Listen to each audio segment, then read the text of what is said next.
Archaeology is a glimpse into the past. It's a window so that we can find out what happened back then.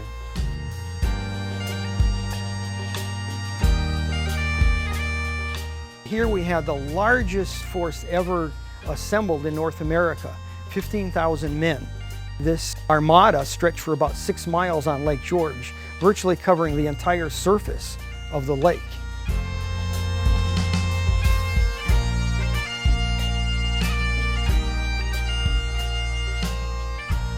I often thought about the actual character of the men that manned these vessels. What they did required almost superhuman strength.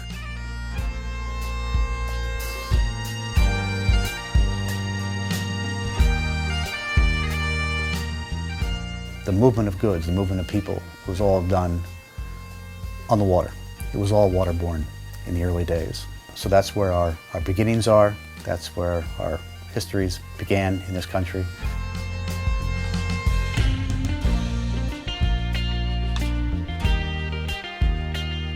Shipwrecks become time capsules of our historic experience. The environmental process may degrade them, but those are artifacts that are left as they were at the time they sank.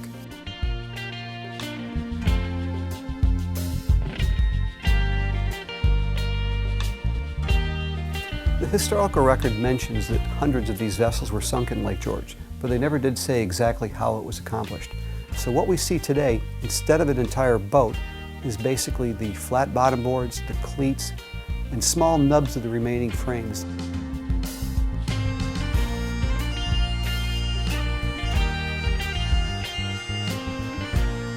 When we talk about preserving and protecting the lake, it's important for us to recognize that it's not only the water quality that is necessary to protect, but it's also the historical significance of the area, because the two go hand in hand.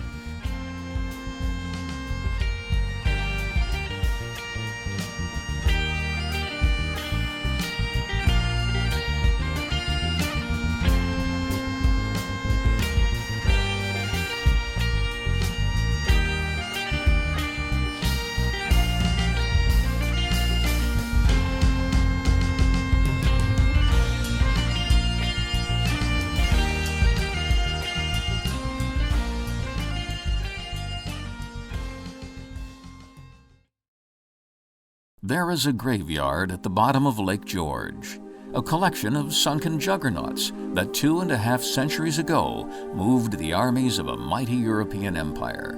Shrouded by dark blue waters, these skeletons are the remains of a submerged colonial wharf and the remnants from over 260 British warships, the latter sunk to hide them from their enemy, the French and their Native American allies. These cultural treasures now rest in peace as shipwreck sleuths known as maritime archaeologists investigate this subsurface battlefield. Underwater detectives want answers to puzzling questions. Why did the British sink their flotilla? How did they plan to raise their squadron? And how did the intentional sinking of this fleet help the British win the French and Indian War? Today, these wooden bones provide archaeologists with a rare opportunity to study one of the historical mysteries of 18th century America. Archaeology is a study of the past by an examination of the material culture, that is, the physical evidence that's left by humankind. The job of the archaeologist is to test the historical record and to fill in what history does not tell us. In many respects, archaeologists must treat a cultural site like a crime scene, the archaeological equivalent of identifying the murder weapon, noting the position of the victim, finding fingerprints, and searching for clothing fibers and hair samples. While most archaeological discoveries have been made on land, the new frontier for archaeology lies underwater. Shipwrecks become time capsules of our historic experience. The environmental process may degrade them, but those are artifacts that are left as they were at the time they sank.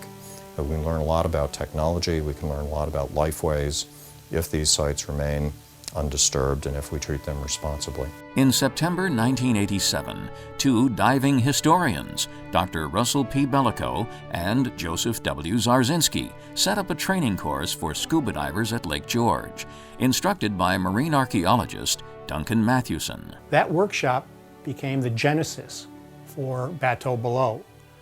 For 3 days, divers came and were taught the principles of underwater archaeology. Out of that came the group Bateau Below that began studying the sunken fleet of 1758.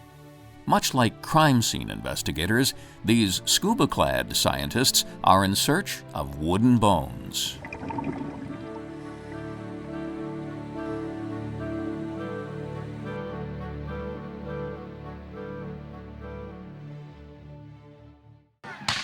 Military conflicts are generally won or lost based upon battlefield strategies: attack, defend, lay siege, counterattack, and even retreat to fight another day. Such was the case with the French and Indian War, known in Europe as the 7 Years' War. This conflict began in North America over competing land claims in the Ohio River Valley. The French and Indian War was actually a long process of several wars. King William's War, Queen Anne's War, and King George's War. And so the French and Indian War, which 1755 to 1763, was the last of many wars between the two empires in North America, the French and New France or Canada, and parts of the United States today, and of course the English colonies. Hostilities at Lake George began on September 8, 1755, in warfare known as the Battle of Lake George. British forces won that contest against the French and their Native American allies. Before the end of the year, the British built a fortress at the southern end of Lake George, known as Fort William Henry. In August 1757, the French captured Fort William Henry and destroyed it. The following year, 1758, was a pivotal time during the French and Indian War. The British goal during 1758 was a campaign to rid the French from the Champlain Valley. So the campaign of 1758 was first to capture Fort Carillon and proceed north on Lake Champlain and capture Fort St. Frederick at Crown Point. By July 1758, the British had assembled a large army at the south end of Lake George. Here we had the largest force ever assembled in North America, 15,000 men. 9,000 provincial troops, these are colonial troops from New England and New York and New Jersey, and approximately 6,300 British regulars. The British Army was carried in 900 bateaux, 135 whaleboats, a large sloop, and several floating gun batteries. This armada stretched for about 6 miles on Lake George, virtually covering the entire surface of the lake. Unexpectedly, the British were defeated at Fort Carillon, later known as Fort Ticonderoga. The British troops retreated to the south end of Lake George, where they built more vessels for a second invasion into the Champlain Valley. They also erected a wharf to receive their warships. With winter approaching, without Fort William Henry to protect the fleet, and because in March 1757 the French destroyed over 300 British warships pulled up onto shore, the British made a daring decision. They decided to sink their squadron, intending to recover as many warships as possible the following year. When the British returned in 1759, they raised the sloop Earl of Halifax and other sunken boats. Many, though, were not recovered. A century ago, one of Lake George's colonial shipwrecks met with an unceremonious ending. In 1903, a vessel was raised. It was very near the steamboat dock, which is actually near one of the colonial docks. This was probably the Earl of Loudon. This was burned in the March 1757 raid on Fort William Henry. And when they raised it, it had all kinds of artifacts that date to that period, a 1743 coin, military buttons, cannonballs. So it definitely was a war vessel. Following that salvage, the colonial sloop was cut up for souvenirs. In the early 1990s, the Lake George Historical Association Museum received a donation of several hull timbers from that warship. Because the timbers were not properly conserved when the hulk was raised, it is unlikely these hull frames will have great longevity. The underwater exploration of Lake George began as early as the 1930s, when a group developed and used a crude breathing apparatus, a homemade diving helmet. In the early 1950s, a local scuba diver, Carl Dunn, explored the shallows searching for colonial artifacts for local businessmen who had erected a replica of Fort William Henry to attract tourists. It was not until the 1960s, however, that the modern era of underwater archaeology began at Lake George. In July 1960, two teenage sport divers, Fred Bolt and Robert Lavoie, found several sunken bateaux. So it was the general excitement of the time, the period where people were excited about scuba diving. They called divers frogmen. Later that summer, two Saratoga Springs, New York scuba divers, Walter Stroop and Fred Tarrant, located a bateau-like vessel. Aboard was a cache of mortar bombs, each weighing approximately 160 pounds. Over the years, many mortar bombs were raised and ended up in various museums. That same year, 1960, with a permit from the state of New York, the Adirondack Museum recovered several bateaux from the lake. One was exhibited for years at that museum in Blue Mountain Lake, New York. Today, those 1960 salvaged bateaux are in storage at a New York State Museum facility near Albany. The colonial bateau was the utilitarian vessel of its time. It was possibly Dutch in origin and was later adopted by the French and English. The bateau was a workhorse of these armies. Generally, they would hold between 20 to 22 men. They would carry 10 to 12 barrels of provisions. It was the backbone of any army because the only way to travel was by water. There were no roads in this period of time. This is a wilderness. Historically, bateaus are built of white pine planks, which were abundant in the woods in the North Country. And the framing members, we believe, were built primarily out of oak. Oak knees were used for the frames. Oak knees were used for the bow and stern post to give the boat greater strength. And the white pine planks were cut probably to a thickness of less than an inch, and either butt jointed together or scarfed together to create the 28 or 36-foot lengths that were needed for the bottoms and sides of these boats. The boats had flat bottoms. Boards in the bottom were connected by battens, which tied them together. The frames were erected on top of the bottom boards, and then the side planking was stretched across those frames. It's very simple from a construction point of view. Turns out to be a very forgiving kind of boat to build. The bateau did not have a rudder. Instead, an oar was tied to the stern for steerage. Bateaux were generally rowed, but sometimes they were poled, and even a crude mast and sail could be employed.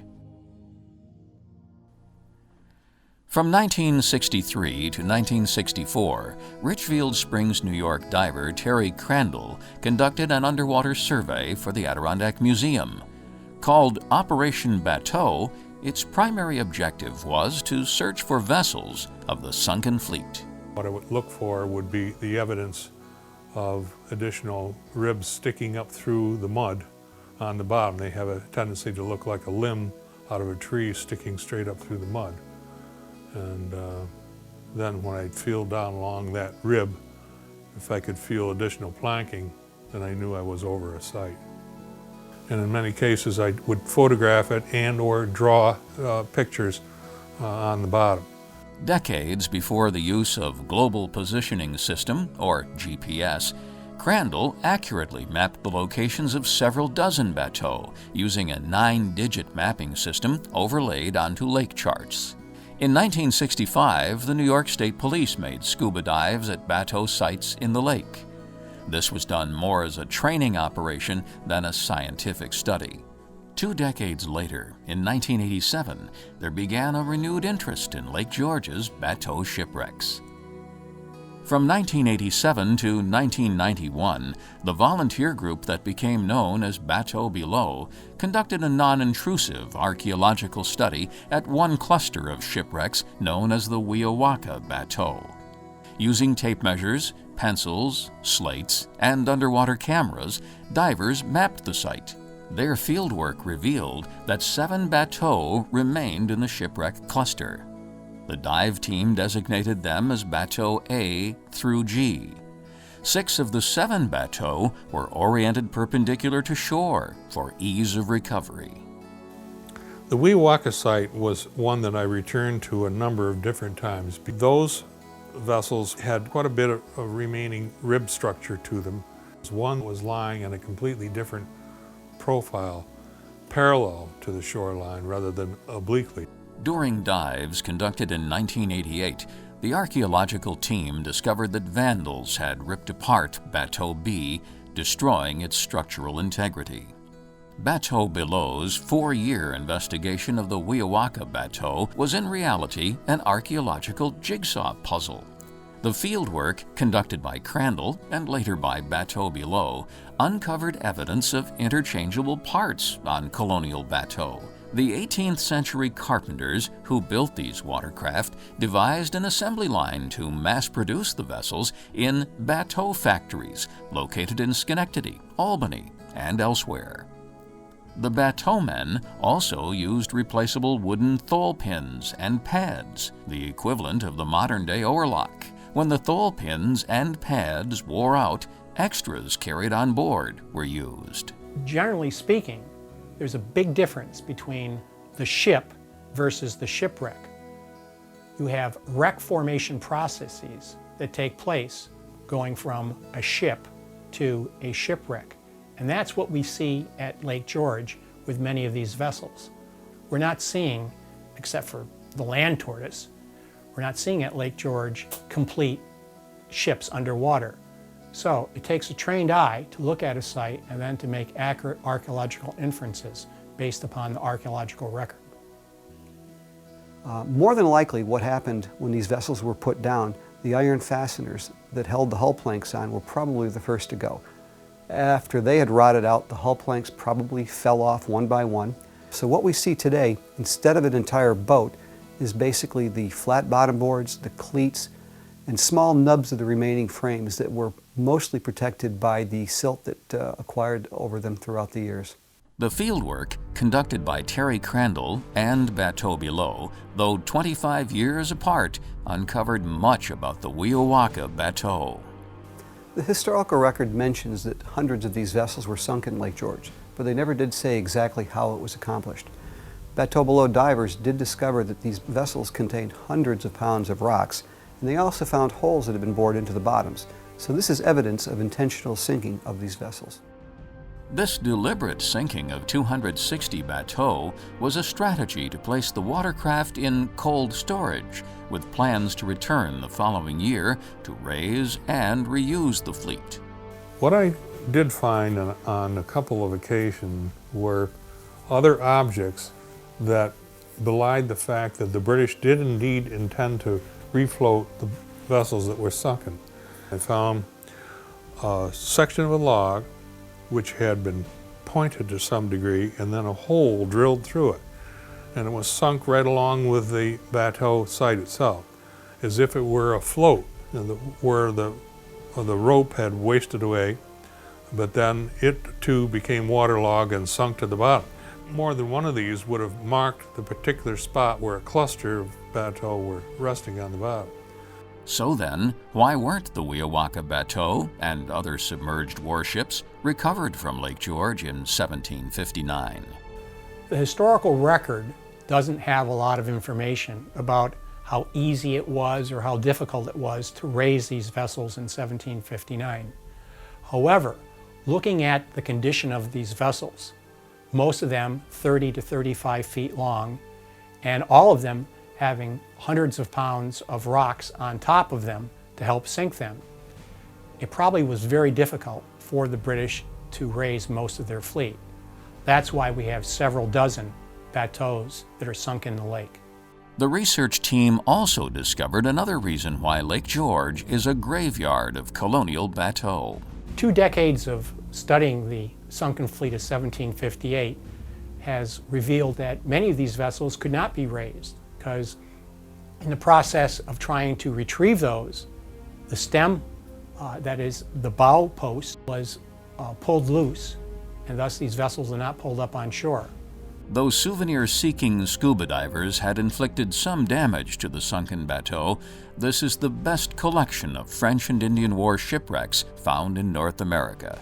Thus, these sunken vessels provide insight into 18th century military life. I often thought about the actual character of the men that manned these vessels and had a certain degree of admiration for them. What they did required almost superhuman strength to lift massive rocks and place them in the vessels to sink them, to somehow retrieve them using primitive ways of, like perhaps oxen on the shore or just a group of men pulling ropes and attaching them to the bateau to recover it in the springtime.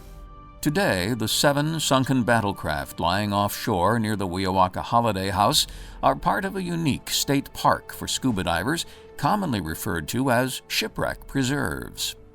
Shipwreck preserves are actually shipwreck parks for divers. Here you have controlled public access for the diving community. The dive boat pulls up, attaches the bow line to a buoy, and then the divers go down a line. Then when they're on the bottom, there's informational signage there and guidelines to take them around so that divers can have not only recreation, but they can come away learning a little bit about the history of the lake. Known as submerged heritage preserves, this underwater park was created in 1993. One site in the shipwreck park is the Sunken Fleet of 1758 Preserve, previously known as the Weowaka Bateau. In 1992, prior to opening the shipwreck preserve, the 7 shipwrecks were listed on the National Register of Historic Places. The 7 bateaux that we nominated that are now part of the Weowaka Bateau site are 7 very intact examples. They're important in documenting the construction practices and the design of these boats that were a very important part of these campaigns in North America. In 2006, a shipwreck preserve network called the New York State Underwater Blueway Trail was established. Several objectives to the development of a statewide underwater blueway trail. The 2 primary objectives are identify and protect historic and other cultural underwater resources, and second, to provide a means of the public to get to know of or understand what those resources are. The movement of goods, the movement of people was all done on the water. It was all waterborne in the early days. So that's where our beginnings are, that's where our histories began in this country, and we want to promote that and inform the public of it. Using the Lake George shipwreck preserves as a possible model, the Underwater Blueway Trail is creating a network of shipwreck preserves around the Empire State. The village of Lake George, together with 5 other municipalities, decided they would apply to the state for an Environmental Protection Fund grant that provides funds to municipalities to develop innovative programs to protect, preserve, or manage coastal and inland waterway resources. In this instance, those 6 municipalities decided that they would apply for a grant to identify, develop, and promote their underwater cultural resources, and to use the means by which they developed these sites and promoted them as recreational and historic dive sites. The Underwater Blueway Trail hopes to promote recreational and heritage tourism, as well as foster preservation of the state's historic shipwrecks. An integral aspect of the initiative will be the innovative interpretation of the shipwrecks, utilizing brochures, underwater and shoreside signage, museum and visitor center exhibits, websites, interactive computer technology, podcasts, and documentary productions. One of the more intriguing methods that taught local students about 18th century life at Lake George was an endeavor directed by Ted Caldwell, a Bolton Landing, New York school administrator. Caldwell incorporated replica archaeology into an educational project at area public schools. About 12 years ago, I wrote a grant to the Lake Champlain Basin program requesting funding for a boat building project which would involve students. And the idea was to involve students from Bolton, Minerva, and Newcomb. We started the project by going to the Adirondack Museum and working with their boating curator, Hallie Bond. And we saw the original bateau from Lake George. And so the kids were able to get good ideas about how a bateau, what it looks like, how it's used. And then we began to modify designs so that we could build a bateau that was workable and that would involve as many students as possible. In the end, we ended up, through that grant, building 3 bateaux. It was a great project. And we've been using the bateau ever since. Caldwell's classes built several bateaux that proved to be valuable lessons to the students. In actually launching and rowing these things, they realized that they were tippy, they leaked, they didn't necessarily work well in rough water. They learned a lot of the things in miniature that all the soldiers went through, 200 years ago. In 1997, Bateau Below received one of Caldwell's replica bateaux. After getting permission from the state of New York, the archaeology team sank a 23-foot-long replica at the Sunken Fleet of 1758 Shipwreck Preserve. This not only tested how the colonials sank their bateaux with a goal to retrieve them, the project also accomplished 2 other objectives. The replica provides visiting divers with an opportunity to view an intact replica bateau in an underwater environment. It also allows for the long-term study of how wooden vessels deteriorate and wreck in fresh water. During the 2007-2008 school year, technology class teachers and students at Maple Avenue Middle School in Saratoga Springs, New York, worked with Bateau Below, the Village of Lake George, the New York State Office of General Services, and other state agencies to build a full-size replica of a 1758 bateau shipwreck. The project is a reconstruction of the bateaus that were once used by the British Army during the French and Indian War. So what we're doing is making a replica of the boat as it has decayed. The process that the students go through is first come up with a drawing. Everything needs to have a plan, and then we actually laid out a full-size pattern on the floor.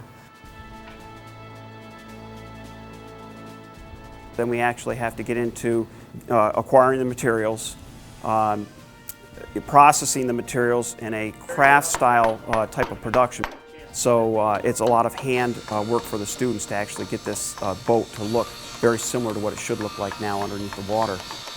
The 30-foot-long replica bateau wreck was placed into the lake in June 2008.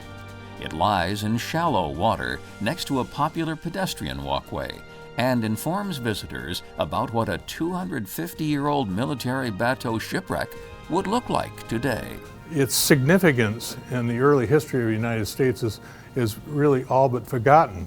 And to resurrect that particular vessel would be of vast importance because it was indeed a very, very important piece of technology of its day. The replica shipwreck also supports Lake George tourism. We cherish our heritage and our history, and this is a giant step, particularly along our beautiful walkway. It'll bring a whole new meaning to the history, what lies below. It's a marvelous way of showing people about what our history was in a very unique way.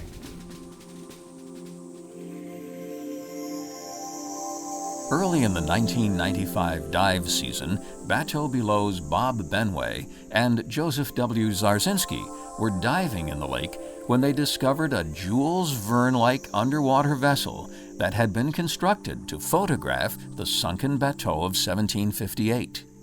We were conducting a dive was part of a reconnaissance effort that was involved in a shipwreck inventory at the lake. And we were down in deep water, it was pretty dark.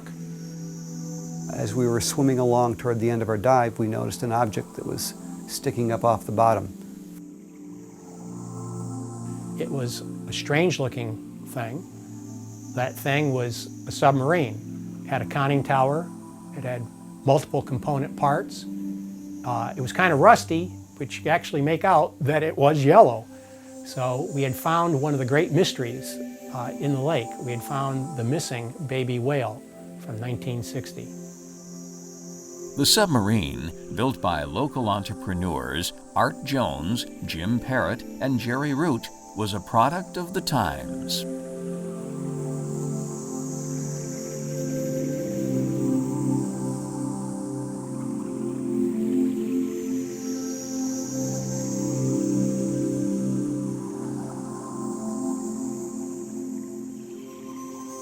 In 1960, one of the biggest events in ocean exploration took place in the Marianas Trench in the Pacific.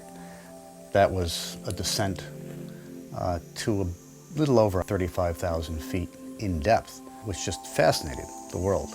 Stephen C. Ressler is a former marine scientist and aquanaut that explored the waters of Long Island Sound in the early 1980s in SUNY Sub, an underwater research vehicle constructed at the State University of New York at Stony Brook.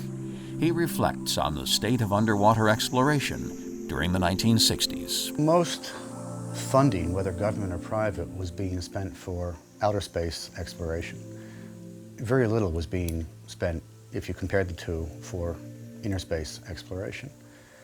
But most of the advances were being made at the time with the innovative machines by individuals based on earlier designs, going as far back as Da Vinci himself, and trying these machines out. In 1960, the summer of 1960, a 14 to 15 foot long yellow submarine called the Baby Whale was put on Lake George. It was there to photograph the sunken fleet of 1758.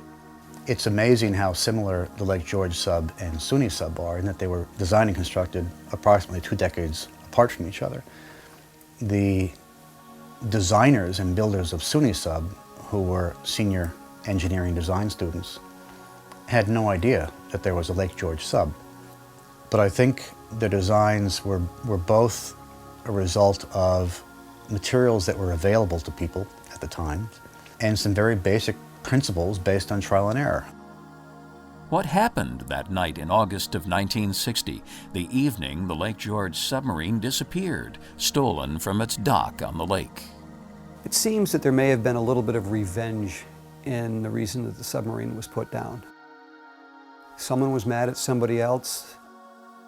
They went there late at night, cut its lines, towed it out to deep water, broke the porthole, and the vessel went down very, very fast.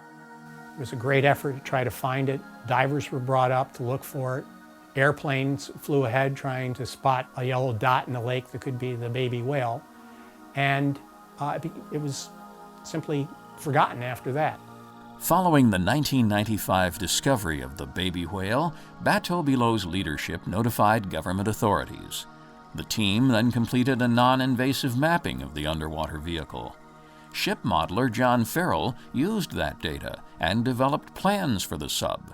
Farrell made a preliminary mock-up and then fashioned a scale model. The Lake George sub, known as Baby Whale, or AKA Yellow Submarine, seemed to be fabricated from oil tanks, 275-gallon oil tanks welded together. And that was the main body of the sub. And then the flotation on either side was provided by what appeared to be water tanks, 2 on each side in the upper part of the vessel. The ballast were 2 water tanks supposedly filled with concrete, giving an approximate mass of 2,000 pounds. And shrouding in the bow and the stern of the submarine was provided by 55-gallon drums which had been cut in half. And the conning tower was half of an upright 55-gallon drum. Soon, the Lake George submarine will be old enough to be considered eligible for the National Register of Historic Places. We'd be interested in taking a look at the history of the Lake George submarine when it does become 50 years old in 2010. The Lake George submarine is interesting from a technological point of view. It was during a period when small submersibles were being experimented with, and this may have significance in the technology of ocean exploration and underwater exploration. One of the least understood and little appreciated underwater sites at Lake George that is associated with the Sunken Fleet of 1758 is a colonial waterfront structure. The military dock was built by the British in the autumn of 1758 to basically provide access to the larger ships that were now on the lake. Often known as the military dock, pier, or wharf, this was one of several wharves the British erected at the south end of the lake during the French and Indian War. Colonial dock is a very important touchstone of the military history of the south end of Lake George. It's in close proximity to recognized historic sites such as Fort William Henry, Fort George, the camps that were built during the French and Indian War. This was the place where the boats met the water, where ships were built, where ships were docked, where the larger sloops and schooners were probably provisioned, where ordnance was loaded onto boats. On September 16, 1758, shipwright William Swett wrote, "Our men are now building a wharf." On October 20th, Swett recorded, "We launched our Bateau and finished her. Also, our sloop will haul into the new wharf." The British were not able to return to Fort Caroline later in 1758 as planned. Thus, following a systematic sinking of their fleet, the British and provincial troops left the lake to winter in Fort Edward, Albany, or their homes. In June 1759, the British came back to Lake George, led by General Geoffrey Amherst. Amherst's soldiers raised the sloop Earl of Halifax and brought it into the wharf built the previous year. The general's shipwrights and carpenters also constructed the Bateau Invincible. It was the replacement for the land tortoise Bateau, a strange seven-sided floating gun battery which had been deliberately sunk on October 22, 1758, and was never recovered. Finally, on July 21, 1759, Amherst's 11,000-man army departed from the head of the lake in about 800 warships. The British landed at the north end of Lake George and occupied the French fortresses in the Champlain Valley. So then, what happened to the dock that launched Amherst's fleet of 1759? The military dock was built by the British in the autumn of 1758, and it was used during the French and Indian War. 20 or so years later, it was used again in the Revolutionary War. After that, I'm sure it was starting to show its age, but eventually the effects of the ice, the weather, and probably people using the good source of raw materials, it was pretty much abandoned. In 1819 and 1821, Yale professor Benjamin Silliman toured Fort George and wrote, "At this place, although principally covered by the water, are the ruins of an old military quay or pier, formerly extending a good way into the lake, and affording important facilities to the numerous expeditions that have sailed upon Lake George." Several 19th and 20th century maps show the old wharf. In the summer of 1937, a beach lifeguard and local constable swam down to examine the sunken colonial pier. The Lake George Mirror newspaper reported they measured some of the ancient piles in the water and found them in a good state of preservation. A nearby sign read, "Here Abercrombie's army in 1758 and Amherst's in 1759 embarked on their expedition against Ticonderoga." During the summer of 1950, a 23-pound cannonball was discovered in 6 to 7 feet of water during construction near Million Dollar Beach. Laborers also unearthed timbers from the colonial wharf. Sadly, a nearby 18th century pier was destroyed.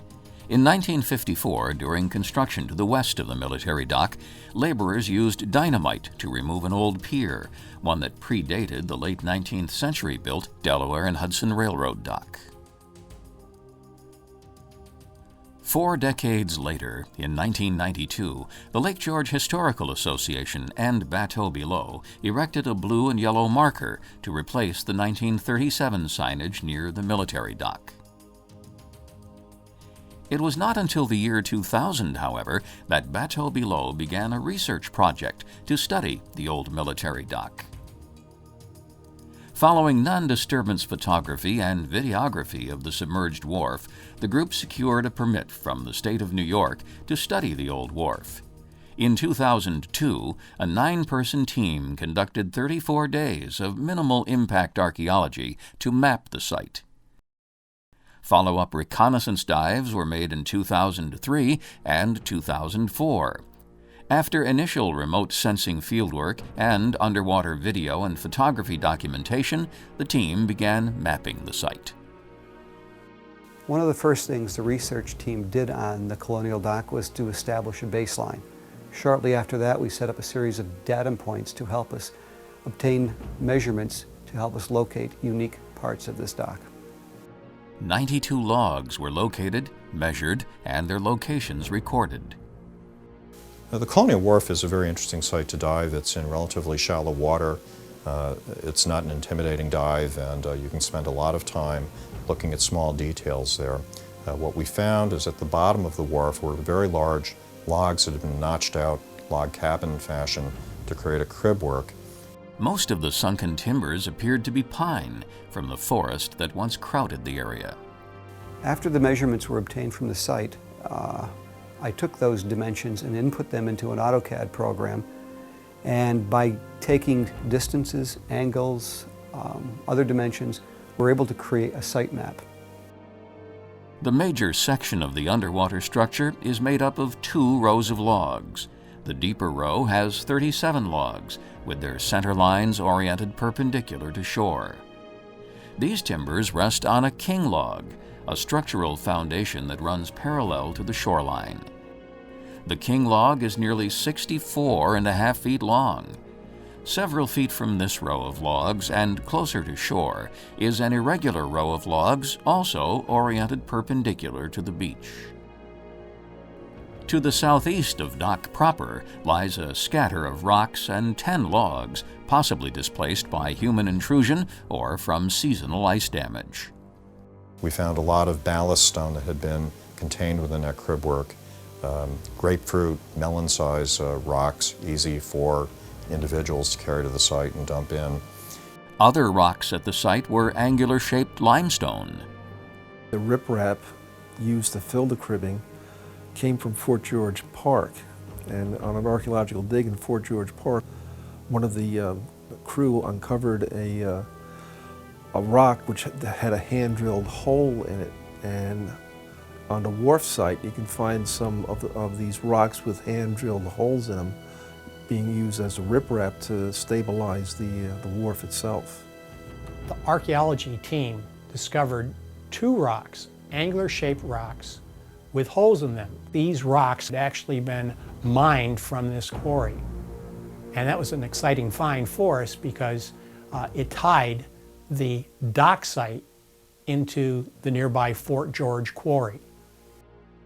Scientists from RPI's Darren Freshwater Institute collaborated with Bateau Below to complete a flora and fauna inventory of the submerged wharf. To the west of the Colonial Dock is an interesting site. It's a marine railway, a railway that was built by the Delaware and Hudson Company in 1910. From 1910 to 1950, this marine railway was used to launch boats, wooden boats, and in 1950 the marine track was abandoned. It was torn up when they built the beach road. In 2002, divers discovered 2 short pieces of rail near the submerged dock, most likely deposited there during the marine railway's 4 decades of use. The metal rail may have been used to anchor navigation buoys that marked the deep end of the submerged pier. Vince Capone of Enviroscan Incorporated, a Pennsylvania-based firm, conducted ground-penetrating radar, or GPR, fieldwork at the wharf. First, the GPR crew surveyed the sandy shore adjacent to the underwater site. They discovered a cluster of GPR anomalies at depths of 4 to 9 feet. Was this a feature associated with the Colonial Wharf? The following day, the team worked from a research vessel and recorded GPR anomalies below the lake bottom along the span of sand between the submerged dock and the shoreline. This confirmed that dock structure is buried beneath the sand between the visible section of the wharf and the shoreline. The site plan that we originally created primarily consisted of locating all the logs onto the site. However, there's a lot more than logs on the site. There were many rocks that we couldn't individually map. So what we did is we actually took a photomosaic of the entire site, and then after we had assembled the photomosaic, we were able to overlay it onto the site map and then recreate where the rocks were using the computer program. Following the weeks of fieldwork, the task of data analysis began. One technique was to compare the computer-aided drawings with historic maps of the pier. A 1759 map of nearby Fort George showed the Colonial Wharf. Using the scale on the map, the researchers determined the length and width of the structure. The 1759 dock dimensions were then overlaid onto the CAD-generated map. This showed some spatial discrepancies. Archaeological record and historical record were somewhat different. The historical record showed a pier, rectangular in shape. The archaeological record shows something that may have been T-shaped, or what we're actually seeing is the wastage from the demise of this pier. As it fell apart and so forth, it gave the impression of being T-shaped. The archaeological investigators hypothesized that the military wharf underwent one or more periods of alteration during its use from 1758 to the end of the French and Indian War in 1763, and through the American Revolution from 1775 to 1783. Occupying armies also undoubtedly practiced a scorched earth policy. There had been an attempt to destroy this dock. The larger members weren't disarticulated, they were still in position. Military forces reoccupying the head of the lake would have had to repair the pier, possibly adding or deleting sections. Nevertheless, construction details about the wharf can be deciphered. Archaeologists believe the waterfront structure was of solid crib design. Multiple timber cells were constructed with timber flooring that then were filled with rocks that sank the bulkhead, giving it strength.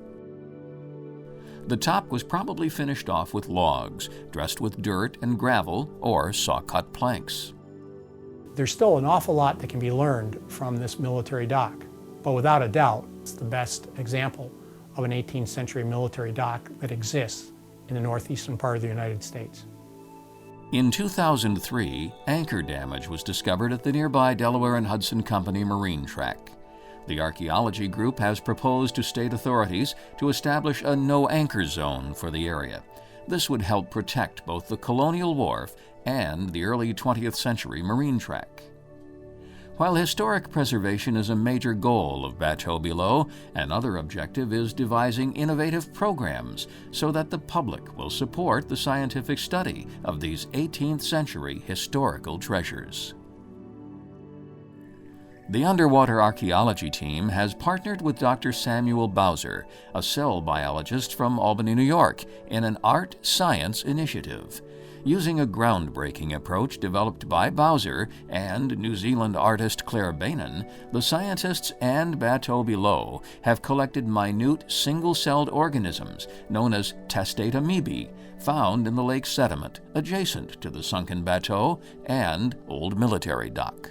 The initiative itself deals with taking the archaeological drawings and miniaturizing that, and then using it as a topology upon which we can introduce Lake George microorganisms and see how they respond to those new topologies. I took those drawings and assembled them in patterns and used them as the template on quartz and silicon surfaces.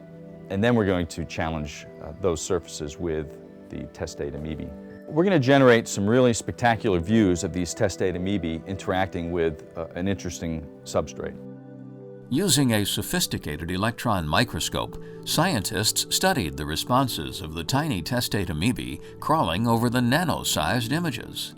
Like laboratory experiments that once studied a rat's behavior in a maze, this research is of scientific value to cell biologists like Dr. Bowser. There is an important byproduct, too. Albany, New York artist Eleanor Mossop spent weeks in a lab using an electron microscope to analyze the science and archaeology-generated images. After interpreting these, she created dazzling artwork that explores the micro-world that inhabits the Sunken Fleet of 1758. This art-science initiative is proving to be an invaluable tool to link the public to the scientific research, especially the investigation of Lake George's hidden shipwrecks.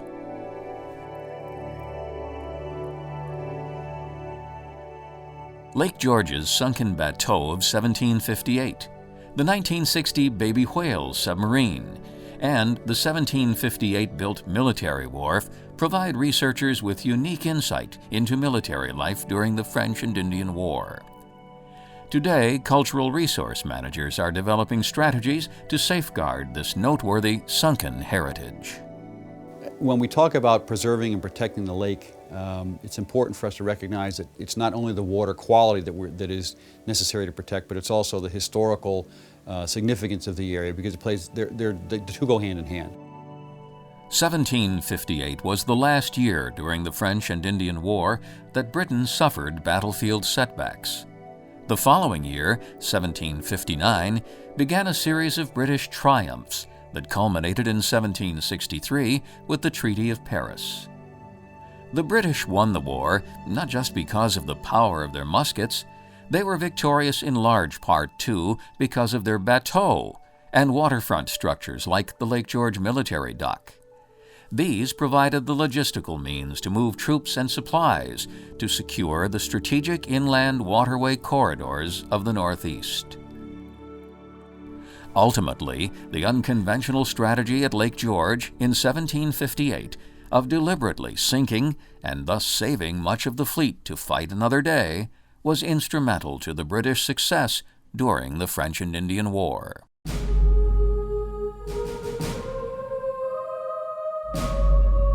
Every time we take a measurement, it's a photo. Every time we analyze an artifact, it's opening up a photo album.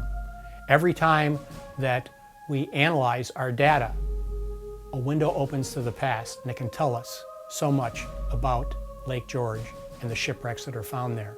These wooden bones tell us about how people lived in the 18th century, and they enrich our lives as people today.